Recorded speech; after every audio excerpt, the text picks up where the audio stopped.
नमस्कार, मैं हूं अजय। आप देख रहे हैं महाबहस। क्या क्या हो रहा है, क्या क्या लोग कर रहे हैं, क्या क्या बोल रहे हैं। मथुरा में मंदिर में नमाज इसलिए पढ़ने गए थे क्योंकि सद्भावना कायम कर रहे थे। तो क्या भाई मस्जिद में भी हवन करोगे क्या? इसका जवाब नहीं है। आज पूछूंगा मैं, क्या इनकी मंशा वही है या कभी बाबर की थी जिसके कारिंदों ने राम मंदिर में घुसकर उसे आखिरकार तोड़ डाला था? सोचिए सोचिए, एक शायर की कलम से अगर तलवार की हिमायत की जा रही है तो क्या इनकी हसरत हिंदुस्तान को सीरिया, अफगानिस्तान, इराक या पाकिस्तान बनाने की है? आखिर सदियों से मंदिर में जबरन घुसने और गर्दन काटने की फितरत से मजबूर लोग आज भी क्या हिंदुस्तान को नफरत की आग में झोंकने की साजिश में जुटे हुए हैं? आज महाबहस इसी पर। मंदिर में नमाज, चर्च में कत्लेआम। किसी मजहब का मजाक उड़ाना, किसी के पैगंबर से तफरीह लेना, ये जुर्म है। और अगर कत्ल जो है वो पागलपन है, लेकिन पागलपन के लिए किसी को मजबूर नहीं किया जाना चाहिए। असल उन लोगों के चेहरे को आया करता है जो लोग एक तरफ तो मुसलमानों को इस्लामिक कट्टरवाद से ताबीर करते हैं और जब अपने ऊपर कोई घटना वाक़ई होती है तो इस तरीके का बवाल, इस तरीके का शुद्धिकरण करके अपनी मानसिकता को जाहिर करते हैं। मैं समझता हूं कि इन 4 बच्चों की नीयत भी गड़बड़ नहीं थी। इनकी इंटेंशन ये थी कि आपस में सद्भावना, प्यार, मोहब्बत जो है वो बनी रहे। सौहार्द के नाम पर आस्था से खिलवाड़। लोगों ने मंदिर के अंदर प्रांगण में जाकर के नमाज पढ़ी और उसका फोटो वायरल किया, तो निश्चित रूप से कहीं ना कहीं से ये किसी के कुचक्र के द्वारा रचित है जो लोगों को इस तरह से भरमाया जा रहा है। युवक के द्वारा नमाज पढ़ा गया, दुर्भाग्यपूर्ण है। उससे भी ज़्यादा तकलीफ की बात है, उसके साथ 2 हिंदू युवक हैं। हमारी मांग है उत्तर प्रदेश सरकार से कि इन चारों के खिलाफ सख्त से सख्त कार्रवाई हो। उनके ऊपर कठोर कार्रवाई होनी चाहिए। नंद भवन मंदिर में जो नमाज पढ़ी गई, यह जो है तो बहुसंख्यक समाज की आस्था पर कुठाराघात है। मंदिर में नमाज, साजिश की आवाज। सरकार में ऐसे जितने भी तत्व, चाहे वो शायर हो, वकील हो, इस आड़ में नहीं छुप पाएंगे कि वो एक बड़ा नाम है। जो भी समाज को बांटने का काम करेगा, जो भी कानून के खिलाफ बात करेगा, उसके खिलाफ कठोर कार्रवाई होगी, सरकार करेगी, कोई बख्शा नहीं जाएगा। और इस कार्रवाई आगे के लोगों के लिए नजीर होगी कि जो इस तरह के कार्य में लिप्त होगा उसके खिलाफ उत्तर प्रदेश की सरकार कठोरतम कार्रवाई करेगी। ये समाज में कहीं भी किसी प्रकार की कोई गड़बड़ी हो रही हो, उसको कानून व्यवस्था के दायरे में कानून व्यवस्था बनाए रखने की जिम्मेदारी सिर्फ और सिर्फ सरकार की होती है। सरकार अपनी जिम्मेदारी से नहीं भाग सकती। मंदिर में नमाज, ये कैसा सौहार्द? सरकार की जिम्मेदारी है। एफआईआर दर्ज कर लिया गया है इन दोनों के खिलाफ, चाहे वो शायर मुनव्वर राणा हो या वो फैजल जिसने पूजा के नाम पर वो जो घुसा मंदिर के परिसर में और वहां बैठकर नमाज पढ़ने लगा। लेकिन सवाल यह है कि ये मानसिकता क्या है भाई? क्यों नहीं जाती जो 1200 साल पहले जिस मानसिकता के साथ यहां घुसे, आज भी क्या उनमें से कई लोग उसी मानसिकता में जी रहे हैं? यह बड़ा सवाल है।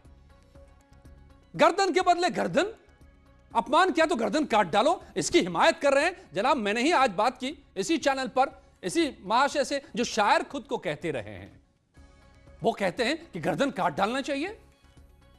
क्या हिंसा का वो समाज जो हजारों साल पहले बर्बर लोग कर रहते थे, वो आज हिंदुस्तान को बनाना चाहते हैं? मेरे साथ आलोक अवस्थी, बीजेपी के प्रवक्ता वसीम रिजवी, पूर्व अध्यक्ष हैं शिया वक्फ बोर्ड के, जुड़े हुए हैं।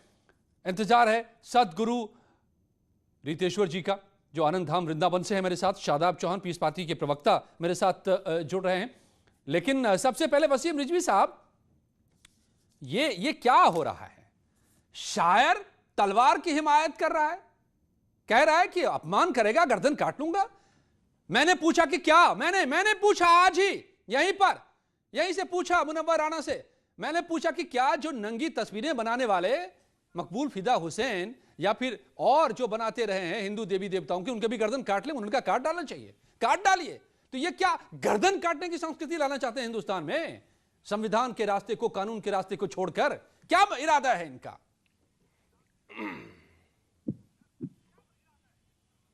देखिए, जब कोई संविधान को माने तभी तो ये बात सोची जा सकती है। ये तो इस्लामिक कट्टरपंथी मानसिकता को धारण किए हुए हैं। ये लोग भेष बदलकर हिंदुस्तान में रह रहे हैं, टीवी पर आकर आपके सामने बड़ी बड़ी बातें करते हैं कि साहब हम तो संविधान को मानते हैं, आपसी भाईचारा कायम करने की बात करते हैं।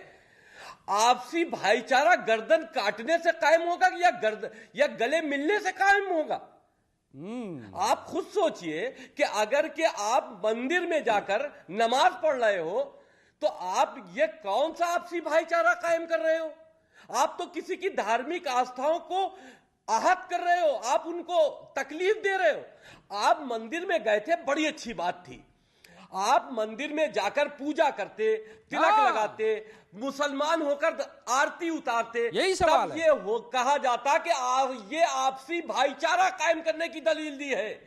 अगर कि कोई भी मस्जिद में आता है, सम्मान दिया जाता है उसको, या किसी मजार में कोई हिंदू आता है तो आप उससे आरती नहीं उतरवाते हो, आप उससे चादर डलवाते हो मजार के ऊपर। बिल्कुल, आप खुद करो तो अपने हिसाब से करो, और दूसरा आदमी अगर आपके यहां चला जाए तो आप ये सोचते हो कि वो आपके हिसाब से करे। आपने मस्जिद में नमाज पढ़कर यह मैसेज दिया कि देखो आज हम में इतनी हिम्मत है कि हम मंदिरों में जाकर भी नमाज पढ़ सकते हैं। क्या तुम्हारे पास मस्जिद नहीं थी? क्या तुम्हारे पास नमाज पढ़ने के स्थान नहीं थे? जो स्पेशली पूजा घर है किसी दूसरे धर्म का, वहां पर जाकर अपने धर्म के हिसाब से अगर आप कोई नमाज अदा करते हो या कोई ऐसी प्रथा करते हो जो आपके धर्म के हिसाब से हो, तो यह आपसी भाईचारा है या आपसी नफरत? ये क्या आग, नफरत की आग में झोंकने की साजिशें चल रही हैं क्या? रास नहीं आ रहा है कि हिंदुस्तान में अमन है, ये सीरिया बनाना चाहते हैं हिंदुस्तान को क्या? ये ख्वाब देख रहे हैं क्या आलोक अवस्थी? लेकिन समाजवादी पार्टी के प्रवक्ता कह रहे थे सरकार का काम है रोकना इन्हें, कानून व्यवस्था कायम करके रखना, सरकार करे।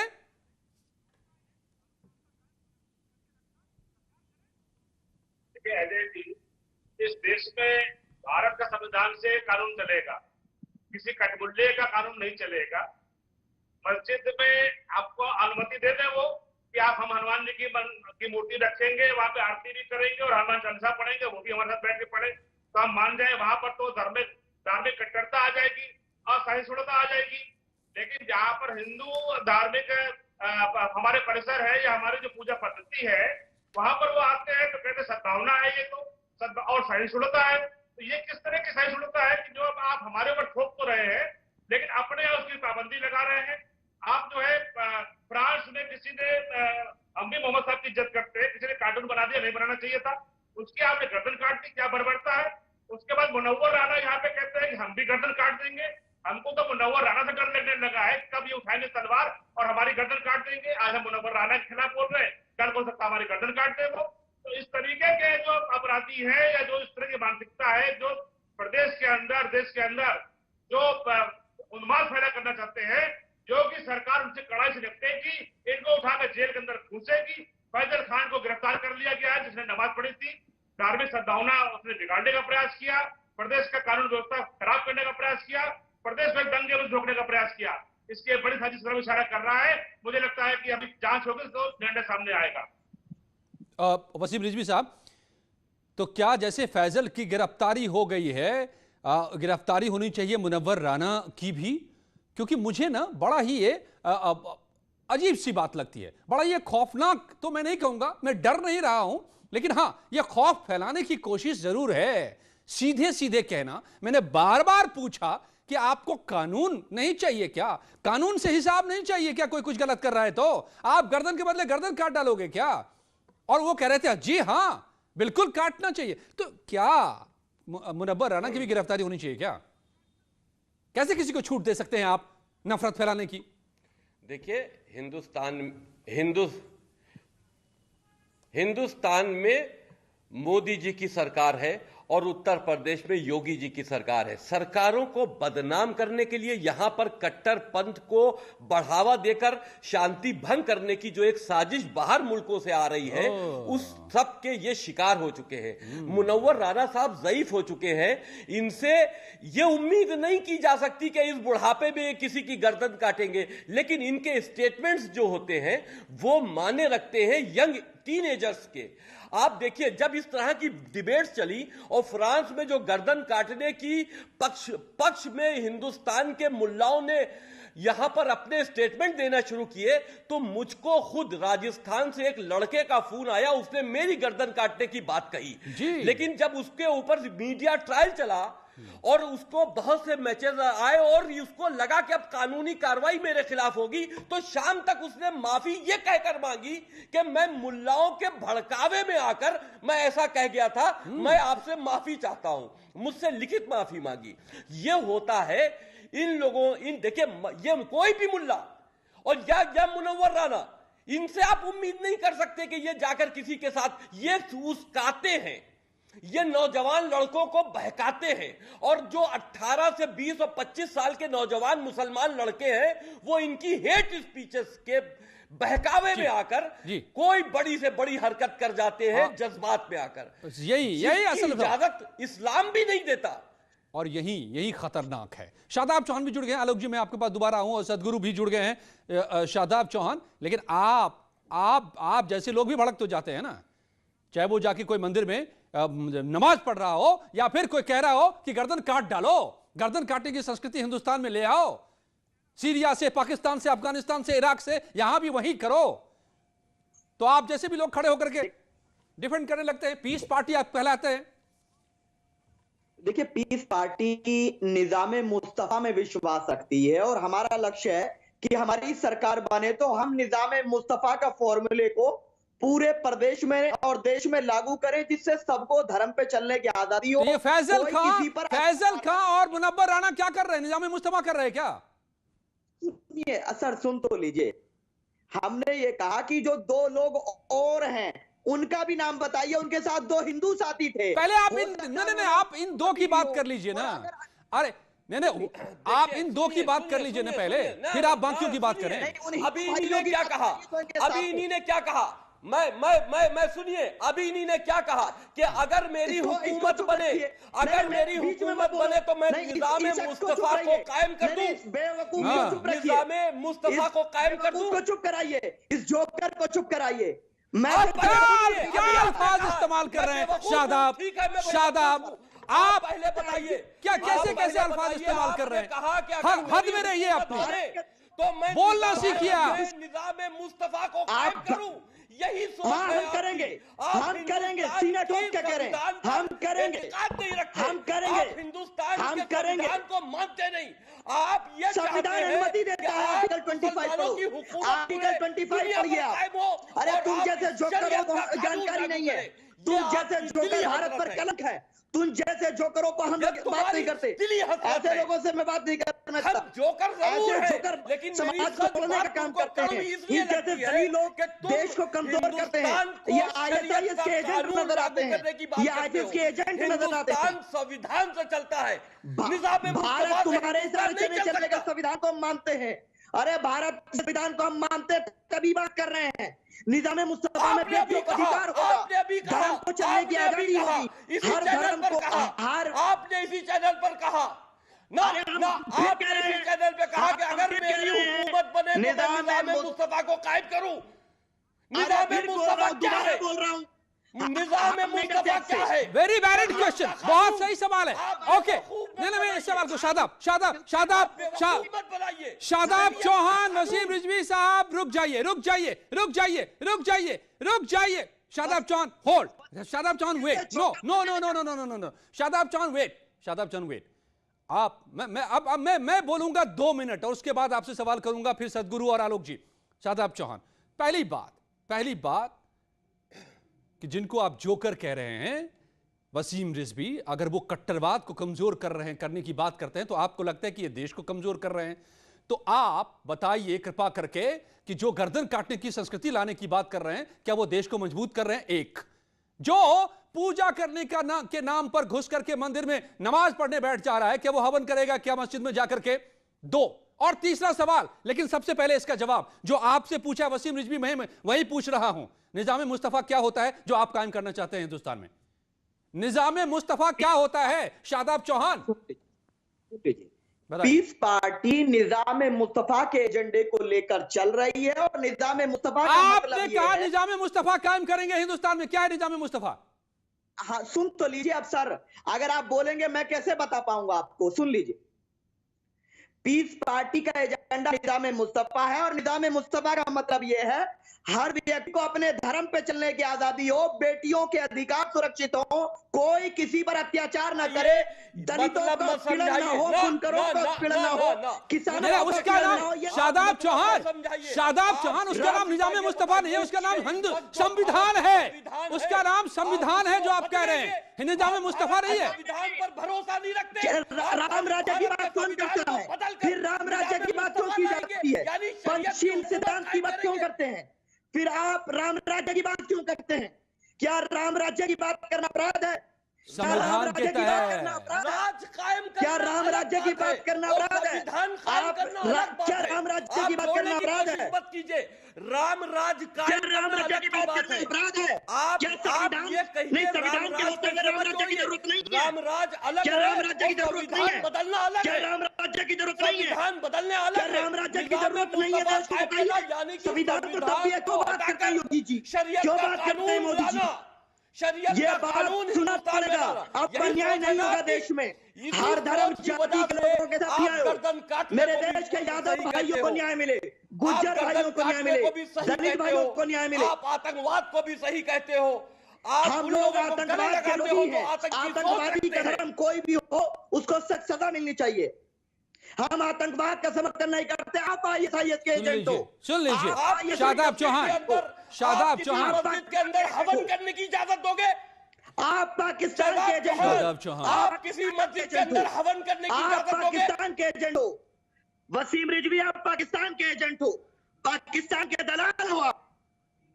और मुनव्वर राणा और फैजल खान कहाँ के एजेंट है भाई, ये भी बता दीजिए। मुझको किसी का भी एजेंट बता दो, मुझे कोई गुरेज नहीं है, कोई शर्म नहीं आती है मुझे किसी का भी एजेंट बता दो। मैं कट्टरपंथ का विरोधी हूँ, हम भारत के सेवक हैं, समर्थक हो, हम भारत के सेवक हैं। ठीक है ठीक है, मैं बाकी मेहमानों को भी लाता हूँ, रुक जाइए शादाब चौहान, शादाब चौहान रुक जाइए, मैं अगला सवाल फिर पूछूंगा। सुन लीजिए शादाब चौहान, आपके पास जवाब नहीं था मेरे 3 सवालों का भी, अब मैं फिर पूछूंगा आपसे सवाल लौट कर, लेकिन लौट कर वो मंशा कामयाब नहीं होगी हिंदुस्तान में। अब गए गजनी के दिन गए, नादिर शाह के दिन गए, भाई बाबर के दिन गए, कहां घूम रहे हैं, किन ख्वाबों में जी रहे हैं? गए वो दिन।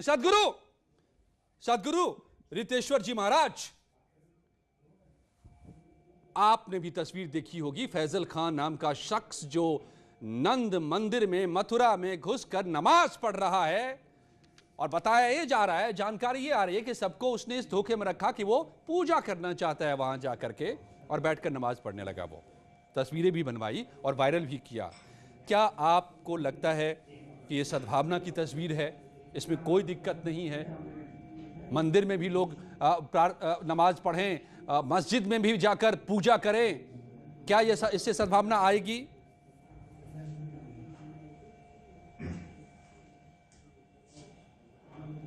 अजय जी, मैंने बहस सुना अभी और आपका ये बात भी सुना। मैं बड़ी हैरत में हूं कि हम सब भारत देश के नागरिक भारत के लिए, भारत के हित के लिए यहां बैठे हैं, और जिस प्रकार से एक दूसरे के ऊपर संवाद की बजाय विवाद हम कर रहे हैं, हम यहां एक संवाद करने बैठे हैं, और जिस प्रकार से आरोप प्रत्यारोप लग रहे हैं, एक महानुभाव ने तो निजामे मुस्तफा की बात कर दी, दूसरे ने कह दिया कि राम राज्य का लाना गलत है। क्या राम राज्य का अर्थ ये निजामा मुस्तफा वाले समझते हैं? राम राज्य का सीधा अर्थ होता है जिस देश में निःशुल्क और उत्तम शिक्षा सबके लिए हो, जिस देश में निःशुल्क और उत्तम चिकित्सा सबके लिए हो, जिस देश में निःशुल्क और अविलंब न्याय सबके लिए हो, उसे राम राज्य कहते हैं। भारतीय संविधान में ये सारी चीजें हैं, और अगर नहीं है तो उनको अमेंडमेंट किए जाएंगे। हम भारतीय संविधान पर भरोसा रखने वाले, पूर्ण रूप से विश्वास करने वाले लोग हैं, हम भारत देश के नागरिक हैं। मैं साधुवाद में हूं, पहले भारत देश का एक नागरिक हूं, मैं धर्म मानता हूं, सनातन धर्म, हिंदू धर्म को, लेकिन मेरा राष्ट्र सर्वोपरि मेरे लिए है। मैं इसी पैनल पर बैठे हुए लोगों से भी पूछना चाहूंगा कि क्या वो राष्ट्र को सर्वप्रथम मानते हैं? क्या वो भारत को सर्वप्रथम मानते हैं? बड़ा सवाल। या उससे भी ऊपर उनके मजहब हैं? क्या उससे भी ऊपर मजहब को मानते हैं? क्या भारतीय संविधान में उनकी आस्था है? या वो शरिया के कानून में विश्वास करते हैं? ये बात खुलकर टीवी पर आनी चाहिए, देशवासियों के बीच आनी चाहिए। बात रही मथुरा के मंदिर में नमाज पढ़ने की बात, ये क्या ड्रामा है? ये कौन सा ड्रामा है? और जो लोग ऐसा कर रहे हैं, पहले उनकी जांच होनी चाहिए कि वो भारत में एकता पैदा करना चाहते हैं या इसी बहाने विवाद करके भारत को बांटना चाहते हैं। और बाकी जो लोग इसका समर्थन कर रहे हैं, मैं उनसे भी एक सवाल करना चाहता हूं, क्या ऐसे ही मस्जिद में श्री कृष्ण और राम की मूर्ति रखकर हम भी वहां पर भय प्रकट कृपाला दीन दयाला कौशल्या हितकारी हम भी कर सकते हैं? क्या इतने सौहार्द आपके भीतर हैं? अगर इतना सौहार्द हो जाए तो भारत बन जाए, हिंदुस्तान एक छोटा सा जवाब बन जाए। लेकिन दो तरह की बातें नहीं चलेंगी, दो तरीके की बातें नहीं चलेंगी। बात एक तरीके की हो, जब आप पकड़े जाएं तो आप संविधान की बात करें, न पकड़े तो निजामे मुस्तफा और गजवाए हिंद की बात करें। हिंदुस्तान किधर जा रहा है? और मैं सभी देश के नागरिकों से कहना चाहता हूं, आप हिंदू मुसलमान कुछ भी हो, आप भारत के वासी हो, आप बाबर के नहीं हो, आप चंगेज के नहीं हो सकते, भारतवासी हो। बिल्कुल, भारत आपकी आत्मा है, भारत के लिए आप सोचो, भारत के लिए आप बात करो, और ये ड्रामा करने से कोई लाभ नहीं। नंदगांव के मंदिर में बिल्कुल सदगुरु, मैं आपके सवाल का एक छोटा सा जवाब शादाब से लेता हूं और फिर आलोक अवस्थी की बारी होगी। जी, आलोक अवस्थी जी की बारी होगी, लेकिन पहले शादाब एक छोटा सा जवाब आप सदगुरु का दे दीजिए। उन्होंने एक बहुत सिंपल सा सवाल पूछा है और ये आज हर कोई पूछ रहा है, और इधर उधर की बातें मत कीजिएगा। सीधा सवाल कि अगर आप कहते हैं कि मंदिर में जाकर नमाज पढ़ना सद्भावना के लिए है, तो क्या मस्जिद में हवन पूजन होना चाहिए? यह सवाल आज आपसे आलोक अवस्थी भी कर रहे हैं, सदगुरु भी कर रहे हैं, वसीम रिजवी भी कर रहे हैं। जवाब दीजिए। मुझे विश्वास है हमारे महानुभाव मेरी सुनेंगे। इसमें यह है, पीस पार्टी का स्टैंड ये है, कोई भी व्यक्ति किसी दूसरे धर्मस्थल में जाकर बिना अनुमति के नमाज अगर पढ़ता है या पूजा करता है, गलत है। लेकिन इन्होंने तो हिंदू भाइयों के साथ मिलकर लेकिन बाबरी मस्जिद में तो जबरदस्ती हमारे अल्लाह के घर में सभी जिया उड़ाकर मूर्तियां रखी गई थी। फिर वही फसाद की बात, फिर वही फसाद की बात। सुप्रीम कोर्ट ने फैसला दे दिया, फिर वही फसाद की बात। आप लोगों को कानून चाहिए ही नहीं, सुप्रीम कोर्ट नहीं चाहिए भाई। आप लोगों को तो चाहिए गर्दन काटने की संस्कृति, आपको चाहिए गर्दन काटने की संस्कृति। क्या बात करते हैं? सबसे बड़ी अदालत से फैसला हो गया, फिर वही फसाद की बात, फिर वही फसाद की बात। गजवाए हिंद में लगे हुए हैं। आलोक अवस्थी जवाब दीजिए भाई, जवाब दीजिए इनको। इनके अल्लाह के घर में आपने घुस के मंदिर कैसे बना लिया? जो है बहुत ही गलत बात करी है। ये देश बाबा साहब के संविधान पे चलेगा और निजामे मुस्तफा और गजवा हिंद की जो बात करते हैं, भारत का कानून इतना सख्त है कि इनका पिछवाड़ा लाल करके इनको जेल के अंदर डालेगा। ऐसे लोग जो देश को बांटने की बात करते हैं, देश में गजवा हिंद की बात करते हैं और जो देश में निजामे मुस्तफा की बात करते हैं, कानून नहीं बनना जानता है, बाप का पिछवाड़ा लाल कर देगा। और जिस तरह की बात कर रहे हैं समाज को बांटने की, शादाब चौहान तुम्हारे ऊपर भी कानूनी कार्रवाई करने का बहुत दिनों तक हमने तुमके पिछवाड़े पर काम किया। क्षत्रिय हूं, गलत शब्दों का इस्तेमाल यहाँ पर नहीं। कोई भाषा की मर्यादा में रहिए, शब्दों की मर्यादा में रहिए। इनको समझाइए मर्यादा, मैंने नहीं कहा, इन्होंने आपत्तिजनक माफी मांगे, ये माफी मांगे, ये माफी मांगे। अरे तुम्हारी क्या है? क्षत्रिय हूँ ठाकुर, क्षत्रिय हूँ, किसी की औकात नहीं है, तुम जैसों की औकात नहीं है। क्षत्रिय का बेटा हूँ और हस्तिनापुर से आता हूँ, महाभारत इतिहास से एक क्षत्रिय के बेटे को आप बताओगे? अरे क्षत्रिय का बेटा हूँ, तुम्हारी औकात क्या है? आपकी औकात क्या है? क्षत्रिय के बेटे को धमकी देने की? क्षत्रिय के बेटे को धमकी दोगे? अरे क्षत्रिय के बेटे को धमकी दोगे? यहाँ की पुलिस बहुत क्षत्रिय के बेटे को धमकी दोगे? क्षत्रिय के बेटे को धमकी दोगे?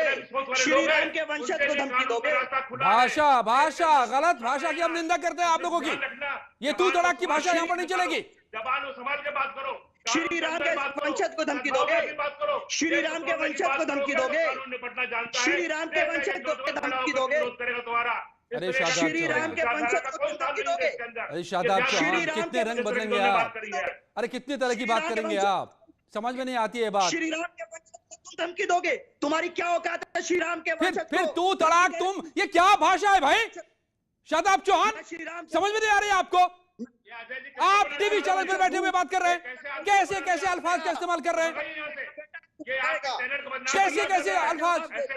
ये पार्टी के प्रवक्ता हैं आप, हद करते हैं। बोलना नहीं आता है आपको? बोलना सीखिए, भाषा सीखिए पहले। तू तड़ाक में यहाँ भाषा नहीं होती है। हम आपको अदब से आप बुला रहे हैं, आप तू तड़ाक की भाषा यहाँ नहीं ना कीजिए प्लीज। नहीं, वी कंडेम। बेटा जवाब देगा, जवाब दीजिए। देखिए सुनिए शादाब साहब सुनिए, अगर आप पार्टी चलाते हैं ना, सुन लीजिए मेरी बात, सुन लीजिए। बड़े मैं आपको अदब के साथ कहना चाहता हूं, पार्टी चलाते हैं ना तो हिंदुस्तान की ये पार्टी है। हिंदुस्तान में जमहूरियत, आप उर्दू में जमहूरियत कहते हैं उसको, अंग्रेजी में डेमोक्रेसी कहते हैं, हिंदी में लोकतंत्र कहते हैं, और इसकी बुनियाद होती है बहस। लेकिन बहस में ये तू तड़ा गर्दन काटना ये नहीं, नफरत की भाषा नहीं, और सुप्रीम कोर्ट का अपमान नहीं, कानून का अपमान नहीं। कानून संविधान से लोकतंत्र चलता है, बातचीत से लोकतंत्र चलता है। आपको ना सुप्रीम कोर्ट मंजूर, ना कानून मंजूर, आप गर्दन काटेंगे। सुप्रीम कोर्ट का फैसला नहीं मंजूर, आप अल्लाह का घर बताएंगे और आप तू तड़ाक करेंगे। वसीम रिजवी साहब, यही तो समस्या है ना, यही तो हिंदुस्तान और इस जिहाद में फर्क होता है, जिस जिहाद की आप बार बार करते हैं। देखिए संविधान को हम मानते हैं, कानून को हम मानते हैं, बहुत फर्क है। सम्मान करते हैं। अपने को राम का वंशज ना सुनिए, अभी राम का वंशज अपने को बताने वाले भगवान श्री राम के जन्म स्थान पर बने अवैध रूप से बनी हुई मस्जिद की पैरवी कर रहे हो, जो मस्जिद कभी थी ही नहीं। बाबर ने जुल्म और ज्यादती करके वहां पर मंदिरों को तोड़कर अगर के वहां पर एक मस्जिद नुमा ढांचा बना लिया तो तुम्हारे लिए वो मस्जिद हो गई। सुप्रीम कोर्ट से हार गए, सुप्रीम कोर्ट ने डिसाइड कर दिया, अब सुप्रीम कोर्ट पर भी आप उंगली उठाते हो। राम मंदिर की वो जगह थी, राम मंदिर को मिल गई। अब उसके बाद अब आप एक चैप्टर क्लोज हो गया, अब आप दूसरे तरीके से आतंकवाद का सपोर्ट कर रहे हो। आप गर्दन काटी गई फ्रांस में, आप समर्थन यहां से कर रहे हो। हिंदुस्तान में नफरत फैलाना चाहते हो आप। एक्शन लिया, अरे भाई सदगुरु, समय कम हो रहा है, मैं सदगुरु के एक बार आना चाहूंगा, बहुत कम बोल पाए हैं वसीम साहब। वो एक्शन लेता है तो उसका फर्ज है अपने मुल्क के लिए कोई सदगुरु श्री रितेश्वर जी महाराज जी बताएं आप। देखिए अजय जी अभी उन्होंने कहा कि आपने जबरदस्ती अयोध्या में जाकर मूर्ति रख दी और फिर खुद को क्षत्रिय कह रहे हैं कि मैं राम का वंशज हूं।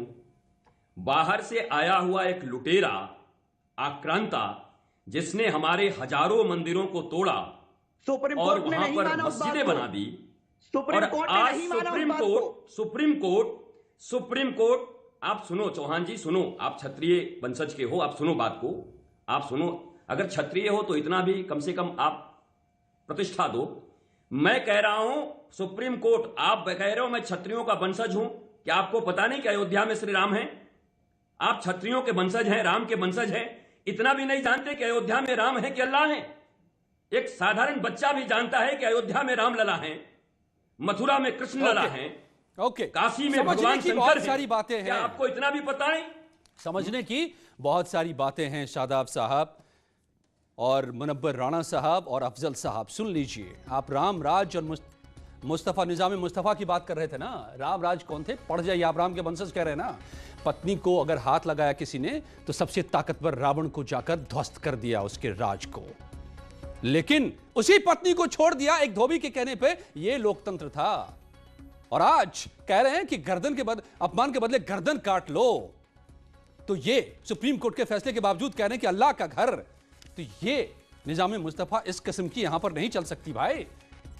तो बात को समझिए, हिंदुस्तान को सीरिया बनाने की हसरत कभी पूरी नहीं होगी, इस ख्वाब को छोड़ दीजिए। धन्यवाद आप सबका मेरे साथ जुड़ने के लिए आज महाबहस में। और मेनका के साथ अब इस वक्त की खबरें। चलिए